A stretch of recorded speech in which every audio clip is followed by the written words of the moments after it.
Victoria's brutal lockdowns, they were such a scandal, you know. And now one of the victims of that brutality has had a big payout. Victoria's Labor government was so extreme that it even had police shoot rubber bullets at workers protesting against its lockdowns. And we know they went too far, and we know they went too far, because police have since dropped their charges against a woman they handcuffed in her own home for posting about a protest against the lockdown.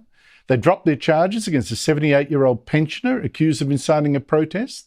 They dropped similar charges against Monica Smith, arrested in her car for organising protests, and apologised to journalist Avi Yemini for brutally and unlawfully arresting him no fewer than 3 times when he was trying to cover protests. Now, police seem to have made Yemini a particular target, even arresting his security guard. And my, how roughly.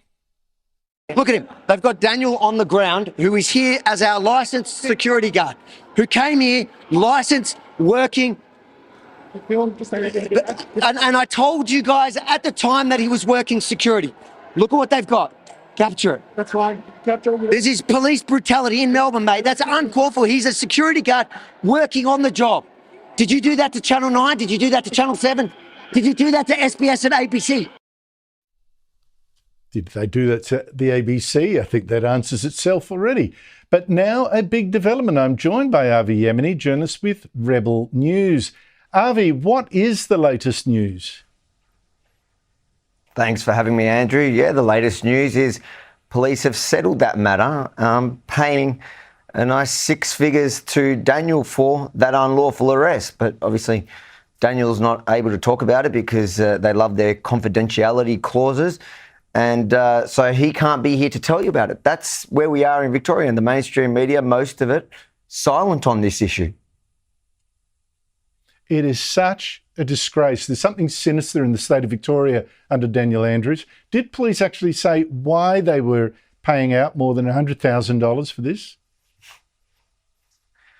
I don't think they need to say why. I think it's quite clear that they knew if they were going to proceed with this, they were going to lose in court.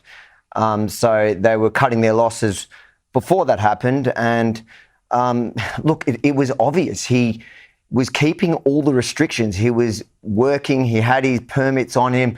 His biggest crime was he was my security guard. And at the time, I currently had afoot my case against police that they charged past me because they knew they couldn't take me anymore because of that current case. So they just went for the next man, and they've paid dearly for it. But and I don't think this is going to be the last we're going to see of cases from within that period. I think a lot of other people that were unlawfully arrested, or some of the police brutality we saw even when they were arrested at protests, I think we're going to see some payouts there too in the next year or so.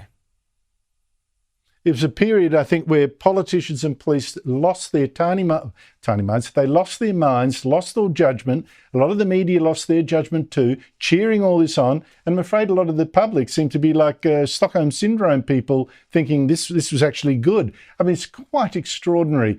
What do you make of the way police treated you and your security guard over this period? Because it seems to me far more than an accident that they kept targeting you. Absolutely. It was certainly no accident. If anyone who's seen any of the footage, it was clear that we were targeted.